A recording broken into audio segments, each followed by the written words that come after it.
ijma' ulama ahli sunnah di kalangan sufi. Ini bukan hadis man arafa nafsahu faqad arafa, tapi Al-Imam Ibn Arabi berjumpa dalam rohaninya Rasulullah SAW. Lalu bertanya, wahai baginda, kami meneliti, ini bukan hadis. Kata ahli hadis, ini bukan hadis engkau. Terus kata Nabi Muhammad SAW dalam pengalaman rohani dia. Secara fisik beliau sudah wafat tahun 11, tahun 10 Hijriah, 10 atau 11, tapi Sayyidina Ibn Arabi masih ketemu dengan beliau di tahun 600-an ya. Beliau wafat 638 Hijriah. Kenapa? Karena fisik mati, tapi ruh tidak pernah mati. Bal ahya'un inda rabbihim yurzaqun. Mereka masih hidup di sisi Allah Subhanahu wa taala. Oleh karenanya saya yakin pengajar-pengajar hikam dari dulu di alam kuburnya enak aja. Kenapa? Karena dia kenal dirinya, maka dia pasti kenal Rabbnya. Namun jangankan kita selevel Nabi Musa, walaupun sudah ketemu Nabi Allah Khidir, di dalam kubur masih sholat. Coba santri-santri sholat untuk apa? Cari pahala? Bukan. Mau naik derajat? Bukan. Untuk apa kita sholat? Aqimis sholata dzikri. Dirikan sholat untuk mengingat aku. Mungkinkah mengingat sesuatu yang tidak dikenal? Tidak mungkin. Maka mengenal dia itu jalan ma'rifat, jalan zikir, dan itulah ruhus salah. Maka ruhus salah itu zikir, wa ruhus zikir ma'rifatul mazkur. Ruhnya salat itu zikrullah, dan ruhnya zikrullah mengenal Allah Subhanahu wa ta'ala. Dan saya yakin menghaji, yang mengajar kemudian itu ruhaninya telah disiapkan Allah itu. Sebagaimana dia suka ngaji di sini, dia ada sana ngaji, nggak tidur doang. Dia nikmatnya alam kubur itu ketika seseorang mendapatkan hal ternikmat di dunia, dia ulangi di sana. Wa alladul asya fid dunya ma'rifatullah. Nggak ada lagi senikmat-nikmat di dunia melebihi ma'rifat kepada Allah SWT. Saya ini sebenarnya kedinginan juga. Tapi saya ingat guru saya ada 2 orang waktu saya masih kecil, umur 10, 11 itu saya khidmat sampai umur 12 khidmat kepada 2 syaikh thariqah. Satu pengajar hikam dan ihya, satunya ummi tapi mursyid thariqah Naqsyabandiyah Khalidiyah. Yang ummi ini mursyid, pengajar hikam ini juga mursyid, tapi Naqsyabandiyah was-Samaniyah dan tarekat Saman. Tarekat Saman itu gabungan 5 tarekat, tapi yang paling besarnya Khalwatiyah dan Qadiri. Maka setiap Samani Qadiri. Di waktu saya ketemu murid-murid Abah Ano, zikir kok sama gitu dengan zikir Saman saya. 2 orang ini dulu kan nggak ada, kalau ngundang syekh itu kiai ajengan itu kita nggak punya modal, maka jemput sore, antaranya besok kan nggak ada mobil. Saya masih ingat tahun berapa, tahun 90-an lagi. Umur saya hitung aja 10, ya berarti tahun 90 berapa lah. Saya kan masih generasi mutakhirin lah ya. Lalu saya dan beliau-beliau itu nginep. Bapak saya nggak mau nginep, bapak saya pulang. Tapi saya masih sangat belia nginep di surau Zawiyah, tempat suluk tarekat. Di situ kita ngaji kitab. Pagi-pagi jam 3 dini hari seperti tadi, jam 3 udah bunyi. Wah, dahsyat sekali orang gunung ini. Orang Jakarta jam 4 masih ngorok, jam 5 juga masih ngorok. Ini jam 3 udah kenceng bunyi tawasulnya, asmaul husnanya. Bagi saya indah sekali. Bagi yang nggak menikmati, nggak tahu udah tersiksa kan.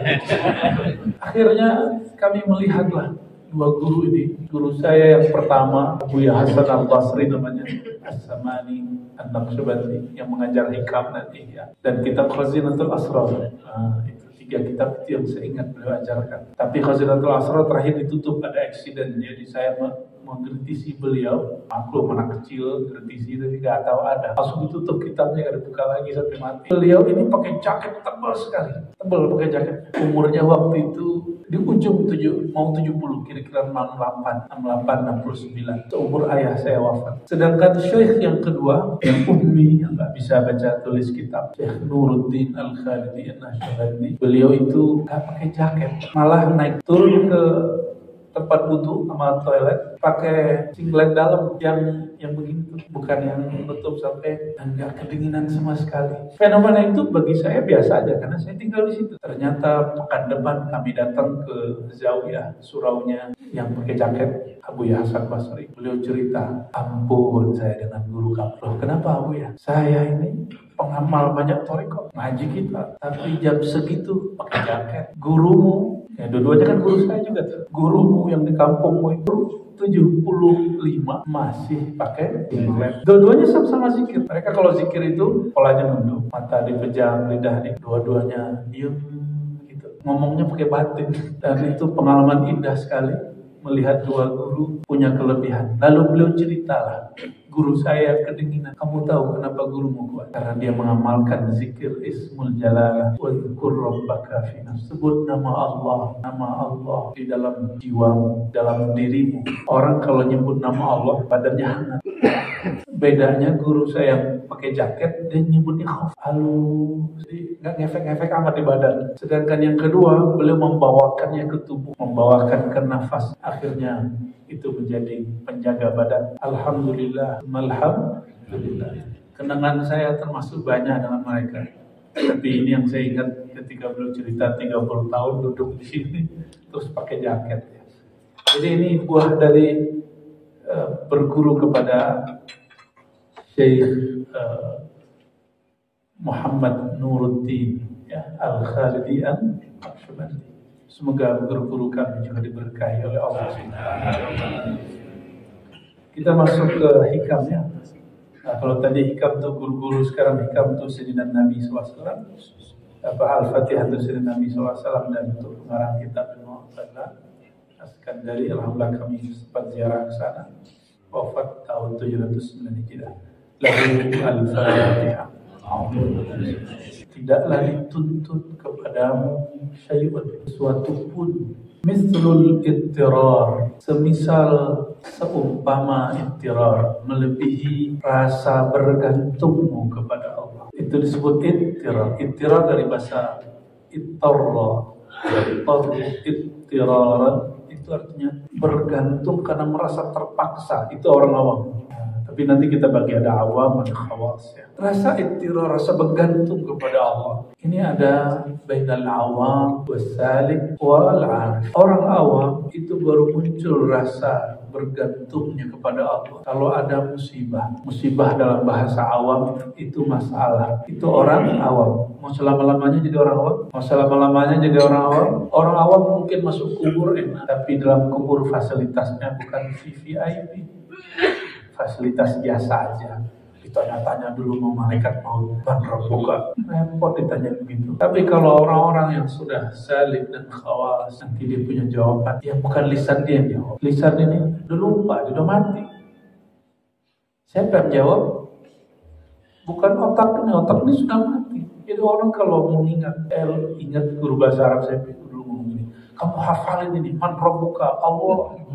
Rabbi Allah, man nabiyuka, nabiyuna Muhammad, madinuka al-Islam. Apalan bahasa Arab, nanti kalau mati kamu ingat apalan ini.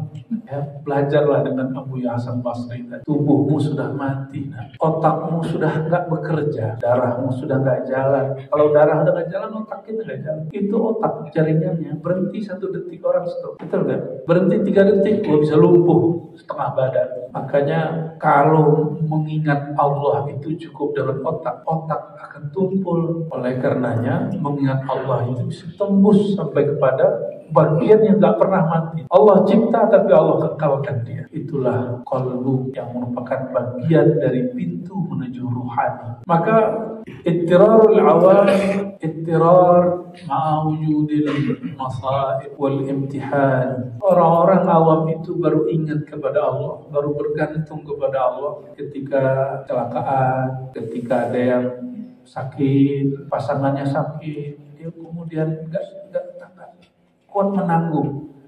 Apakah menanggung kesendirian, apakah menanggung obat dan segala macam, dia nggak kuat. Akhirnya sholat banyak-banyak. Nah, itu udah bagus. Cuma solehnya kondisional. Solehnya bersyarat. Masya Allah, belum apa-apa udah ada makanan nih. Berkah orang ngaji ya. Padahal ditonton doang, kali makan juga. Tiap hari ini, tiap hari. Tiap hari begini, alhamdulillah, barakallah. Hebatnya ngaji ma'rifat, ngaji hikam itu. Makanan di depan itu tinggal lirik loh. Karena rohani kita juga lagi makan. Benar nggak sih? Ya begitu ya. Ada ittirarus salik. Ittirarus salik apa? Salik ini murid yang mulai menempuh jalan ingin mengenal Allah. Si salik ini ittirar, dia bergantung kepada Allah bukan karena musibah zahir saja, tapi karena ittirarul batin. Ketika nafsiyah jiwanya merasa tidak sehat. Contoh, zikir kok gak nikmat, sholat kok gak khusyuk, baca Quran kok rasanya hambar. Ini kalau sudah mulai begitu, ini kabar gembira.